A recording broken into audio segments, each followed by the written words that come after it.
యోగా కర్మస్తు కౌశలం. యోగ సాధన ఉన్నోడు మంచి అవేర్నెస్తో ఉంటాడు, ఒక కాన్ఫిడెన్స్గా ఉంటాడు.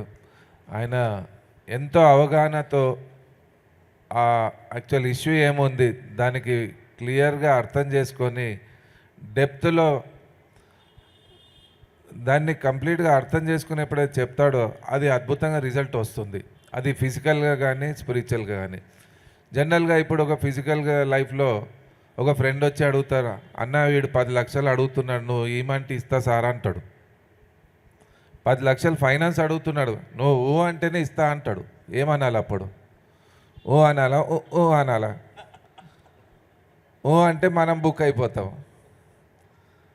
అట్లాంటి కొన్ని ఉంటాయి.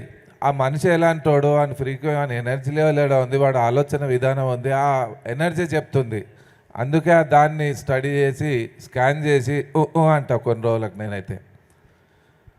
ఎందుకంటే ఆ పాజిటివ్ నెగిటివ్ అనేది మనకు అర్థమవుతుంది. ఇక్కడ ఉంది యోగా కర్మస్తు కౌశలం అంటే అద్భుతంగా మనం ధ్యాన సాధనలో ఉంటే అది మనకు అర్థమవుతుంది. ఎదుటోడిని మనం స్కాన్ చేసుకుంటాం, ఫిజికల్గా కానీ స్పిరిచువల్గా కానీ. వీడు మనకు పనికి వస్తాడా లేదా అర్థమైపోతుంది. పత్రి సార్ ఉన్నప్పుడు చూసేవాళ్ళం మేము. పెద్ద పెద్దోళ్ళు చీఫ్ గెస్ట్లు వచ్చేవాళ్ళు ఇక్కడ. శాల్వ కప్పి పంపిండే అవన్నీ అంటుండే సింపుల్గా. రూమ్లో మేము మసాజ్ చేస్తుండే ముందు శాల్వ కప్పి పంపించేయండి ఆయనకు అనేది. ఆ వర్డ్ అంటున్నారు సార్ ఎందుకు అనిపించేది. మనకు పనికిరాడే ఆయన అంటాడు. ఆయనకు ఏం అర్థమైంది, ఆయన అవగాహన ఏంది పత్రి గారు చెప్పేది? ఏం లేని సింపుల్గా పామర చిన్న ఊరు నుంచి వచ్చిన పల్లెల నుంచి వచ్చిన వాళ్ళ కూర్చోబెడతారు. మరి గొప్ప ఒక యోగేశ్వరుడే ఆయన అనేవారు సార్. మరి అర్థమయ్యేది కాదు. మరి అది ఆయనకే తెలుసు. ఆయన దగ్గర ఉన్న యోగ శక్తి, ఆయన దగ్గర ఉన్న అవేర్నెస్, ఆ ఎనర్జీ లెవెల్స్, అలాంటి డైమెన్షన్స్తో మనం ఉంటే మనం కూడా అలా స్కాన్ చేసుకోవచ్చు. ఎంతోమంది ఈరోజు చూస్తే అర్థమవుతుంది అది. ఆ స్థాయి నుంచి ఈ స్థాయికి ఎదిగినామంటే that is the power of PSSM. నడుస్తూ ఉన్నాం.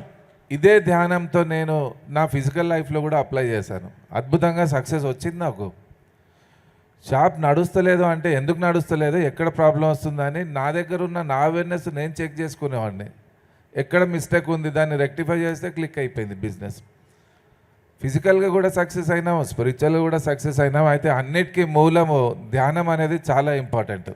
ఏ పని చేయాలన్నా ధ్యానం అనేది శక్తి మనకు పర్ఫెక్ట్గా గైడ్ చేస్తుంది. నెక్స్ట్ కర్మ సిద్ధాంతం ఉంటుంది. ప్రారంధ కర్మలు తీసుకొని మనం వస్తాము. ఏం చేసినామో ఏందో తెలియదు, ఎందులో చేయబెడితే ఫెయిల్ అవుతున్నా సార్ అని కూడా అడుగుతారు కొందరు. వాళ్ళ కర్మలు ఉంటాయి అక్కడ. ఆ కర్మల్ని తట్టుకొని దాన్ని దాటుకుంటూ మెల్లిగా సాధనలు చేసుకుంటూ ఆ కర్మలను ప్రక్షాళన చేస్తే ఒక రోజు వస్తుంది, బయట లైట్ వస్తుంది మళ్ళీ లైఫ్లో. ఆ పీరియడ్ని దాటే వరకు వాళ్ళకు ఒక మంచి పాజిటివ్గా మనం వాళ్ళకు సపోర్టివ్గా మాట్లాడితే ఖచ్చితంగా వాళ్ళు దాటుతారు. అందరూ కర్మలు చేసి వచ్చిన వాళ్ళమే మనం సార్ దగ్గరికి. శుద్ధంగా పాలతో అడిగినోడు ఎవడు లేడు సార్ దగ్గర వచ్చినోడు, అంత బట్టవాజుగాళ్ళమే మనం.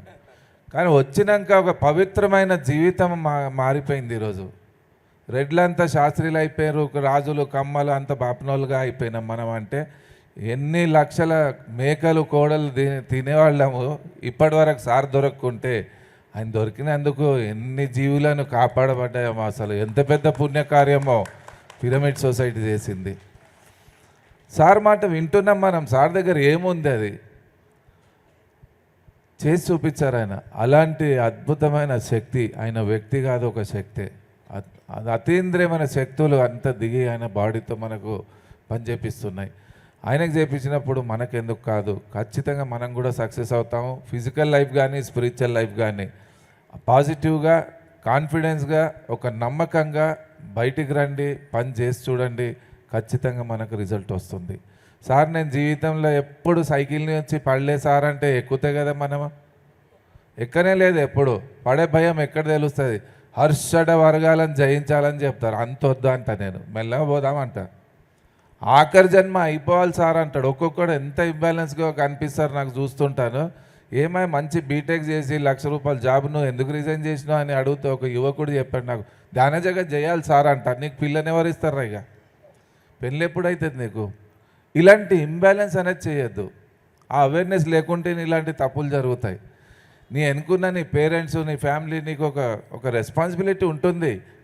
ఏం లేకుండా అన్నీ వదిలేసి ధ్యాన ప్రచారం అని ఊర్లలో అంతా తిరుగుతుంటే ఆయన మాట ఎవడు వింటాడు?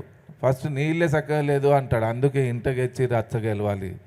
నేను చేసింది అదే. నా ఫ్యామిలీ బిజినెస్ చూసుకుంటూ ఈరోజు లక్షల జనాల్లో ఉన్నాను అంటే రెండు బ్యాలెన్స్ చేసుకున్నాను. ఇహలోకము పరలోకము రెండిట్లో సక్సెస్ వచ్చింది. That is the power of PSSM, ధ్యానము, పత్రి సార్ బ్లెస్సింగ్, నా అవేర్నెస్. చాలా సార్ కొన్ని చెప్పినా కూడా నేను చేయలేదు. 20 years కింద షాప్ తీసేయా, నువ్వు బయటికి రా, ఏం కూర్చున్నావు, పాయింట్లు షర్ట్లు అమ్ముకుంటా, చాలా వర్క్ ఉంది నీతో అన్నారు. నా పిల్లల ఫీజు ఎవరు కడతారు సార్, నీకంటే ట్రస్ట్ ఉంది అన్నా నేను. నా పిల్లల పెళ్ళి ఎవరు చేస్తారు సార్, నేనే చేసుకోవాలి కదా సార్ అన్నాను. ఎప్పుడు నేను వినలేదు కొన్ని మాటలు సార్ చెప్పినాయి. 20 years తర్వాత అన్నాడు, you are the perfect master అన్నాడు ఆయన. నీకు నచ్చినట్టే చేసావు చూడు, అది నువ్వు అది మాస్టర్ క్వాలిటీ అన్నాడు. ఇప్పుడు నేను రెడీ సార్, బయటకు వస్తాను అన్నాను. ఇది మన దగ్గర జనాలు మనకు చాలా చెప్తారు, మనం ఎంతవరకు తీసుకోవాలి మనం తీసుకోవాలి. ఆ అవేర్నెస్ మనకు ఉండాలి, ఆ కాన్ఫిడెన్స్ మనకు ఉండాలి, డిసిషన్ పవర్ కూడా మనకు ఉండాలి. అంత బాగుంటుందో. అలాంటి చాలా అద్భుతాలు కూడా జరిగినాయి నాకు ఫిజికల్ లైఫ్లో కూడా, స్పిరిచువల్ లైఫ్లో కూడా.